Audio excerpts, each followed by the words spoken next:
Watchmen é o tipo da série de super-heróis que eu curto. É a série que levanta uma série de questões e ponderações e, enfim, reflexões sobre o ser humano dentro da sua natureza social e o modo pelo qual esses seres humanos eles interagem, seus desejos, seus anseios e suas visões de mundo, elas se sobrepõem umas às outras. Em especial, um personagem me chama a atenção, dentre vários outros que também são muito interessantes, que é o Rorschach. Ele tem um tipo de ética que me lembra muito Hegel e Kant, na perspectiva de que a punição ela deve estar ligada necessariamente à justiça, e essa justiça ela precisa ser real e verdadeira. Mas o que é que Rorschach pensa e por que eu estou falando isso para vocês? Vamos conferir hoje, porque a interferência sobre Watchmen e a filosofia e a ética de Rorschach.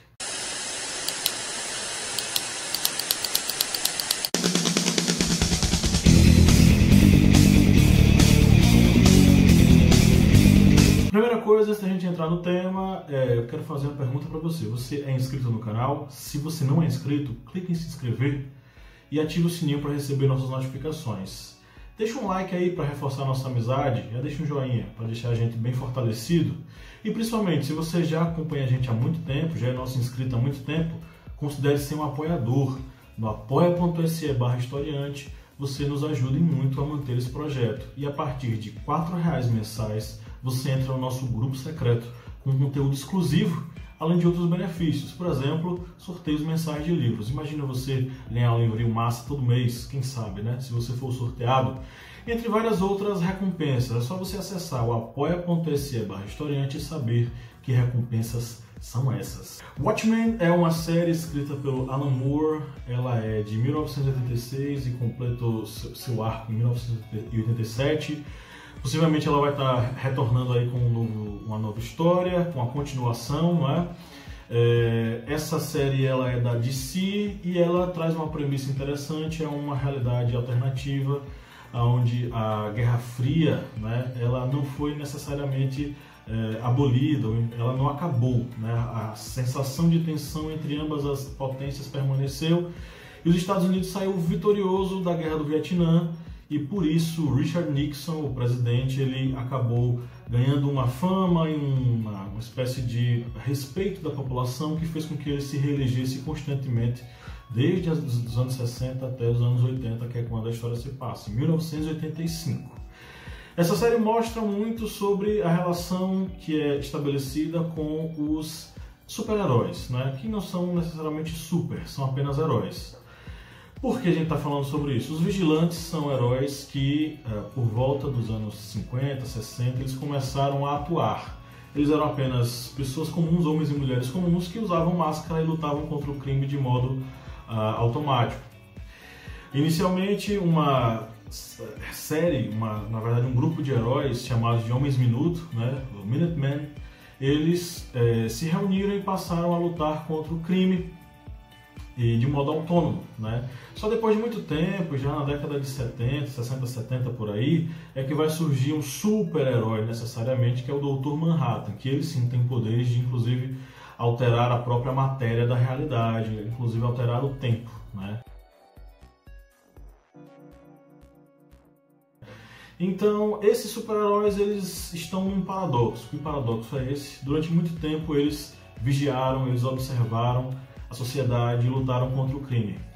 Mas a presença deles começou a se tornar paradoxal. Eles passaram a ser perseguidos pelo Estado.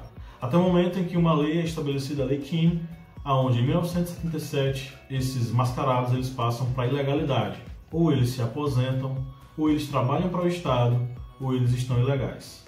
Muitos acabam se aposentando e dois deles especificamente passam a trabalhar para o Estado, que é o Dr. Manhattan e o comediante. Ambos atuam em várias guerras, inclusive na Guerra do Vietnã, além de interferir através da política norte-americana de intervenção na América Latina, derrubando governos, entre aspas, comunistas, marxistas, que deveriam ser combatidos pelos norte-americanos. Bom, por que eu estou levantando toda essa questão? Porque a trama inicial ela começa com o assassinato do comediante, que Rorschach está investigando, e ele descobre que o comediante ele é o Edward Blake, né? o Edward Blake, o cara que foi assassinado, é o herói comediante, e começa uma reflexão sobre um possível assassino desses super-heróis. Nessa busca, ele vai fazendo algumas colocações através do seu diário, e algumas delas são muito interessantes porque elas suscitam debates bem relacionados à ética e o modo pelo qual essa ética é aplicada ao processo de punição. Rorschach, por exemplo, escreve em seu diário, dia 13 de outubro de 85, isso está presente na HQ e também no filme. Ele escreve: porque existe o bem e existe o mal deve ser punido.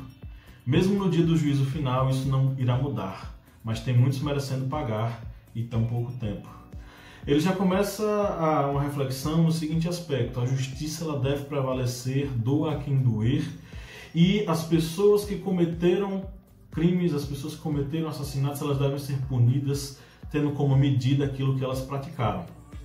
E ele fala mais na frente o seguinte, no seu diário: eles tiveram escolha, todos eles podiam ter seguido os passos de homens honrados, como meu pai, homens decentes que acreditavam no suor do trabalho honesto. Em vez disso, seguiram os excrementos de devassos e, sem perceber até ser tarde demais, que a trilha levava a um precipício. Não me digam que eles não tiveram opção. Agora o mundo todo está na beira do abismo, contemplando os liberais intelectuais e sedutores de fala macia que ardem no inferno. De repente, ninguém mais sabe o que dizer. Então, para Rorschach, o culpado ele deve ser culpado de acordo com o crime que ele cometeu. E através dessa punição que a ordem é estabelecida. Então, o que é que Rorschach propõe? Ele propõe uma ética da punição, que é uma punição retributiva, que ela devolve a quem praticou o mal que ela praticou. Então, aquele cara deve ser punido tendo como medida aquilo que ele cometeu. Isso nos remete a dois filósofos interessantes, que é o Immanuel Kant e o Hegel, tá? Então, o que é que eles vão dizer? Vou citar aqui um trecho da fala do Kant. A punição deve ser sempre infligida sobre o criminoso, apenas porque ele cometeu um crime. Para ele, a punição não deveria ser dada para o bem do criminoso, como, por exemplo, para reforma ou reabilitação, pois assim seria tratá-lo como um animal, um cão que é domesticado. Então, o que é que Kant pressupõe? A punição ela não deve ser um processo de educação, ela deve ser um processo de retribuição. Se você fez o mal, você será punido de acordo com o mal que você fez, não para lhe educar, mas para lhe punir, porque você cometeu um mal à sociedade, agora você vai sofrer o mal que você cometeu. Então, para Kant, não existe uma reflexão sobre uma medida punitiva. Eu estou falando isso, não é que eu concorde, mas eu consigo identificar em Rorschach Kant, só que transliterado e presente nessa figura da HQ, que quer punir o criminoso de acordo com a punição que ele cometeu, de acordo com o crime que ele cometeu. E mais na frente, você vai também identificar que Hegel está dentro do personagem do Rorschach. Por quê? Porque para Hegel a punição é o cancelamento do crime e a restauração do que é certo. Só por meio da punição podemos reafirmar os valores que foram transgredidos e fazer o criminoso sentir o erro que cometeu. E Rorschach, ele adora fazer isso, porque é aí onde está baseado o trabalho dele. O trabalho dele é devolver para o criminoso a punição de acordo com o crime que ele cometeu.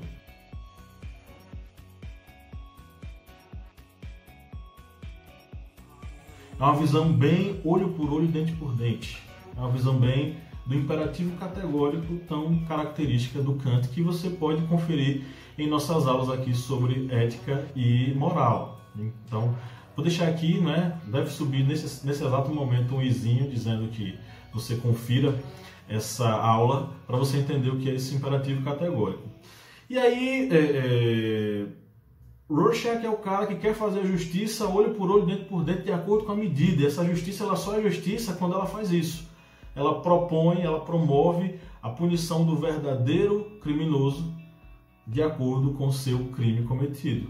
Mas aí é um spoiler pesado, porque eu vou revelar o final da série, o final do filme. Se você não assistiu, pare agora e vá assistir o filme ou vá ler HQ. Se você já fez isso, continue. Se você é teimoso, permaneça.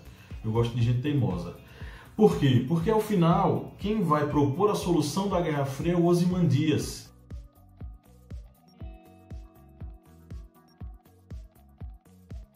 E a ideia dele para evitar que Estados Unidos e União Soviética lutem entre si e se unam, ele cria um terceiro inimigo, que vai se transformar no inimigo que essas duas potências devem combater.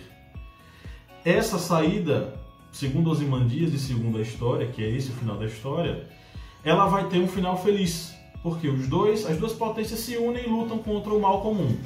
Na HQ, é um monstro que vai ser criado por cientistas contratados por Ozymandias. No filme, é o próprio Dr. Manhattan que cria essa explosão, esse inimigo que é ele mesmo, que as duas potências vão combater. Só que o Rorschach não aceita isso, porque isso não tem a ver com a justiça que ele prega. A justiça que ele prega é para punir os verdadeiros culpados. E se esses culpados saem como bonzinhos, como heróis? Onde é que a justiça foi parar, se os verdadeiros culpados não foram punidos? É interessante pensar, né, nessa perspectiva, porque a justiça ela só é justiça, segundo o Rorschach, se ela for aplicada olho por olho, dente por dente, punindo necessariamente aqueles que cometeram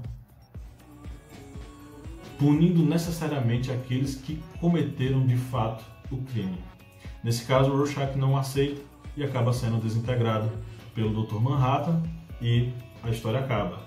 Até o momento em que alguém descobriu onde é que o diário dele está, porque no diário toda a verdade está escrita e ela pode ser revelada a qualquer momento.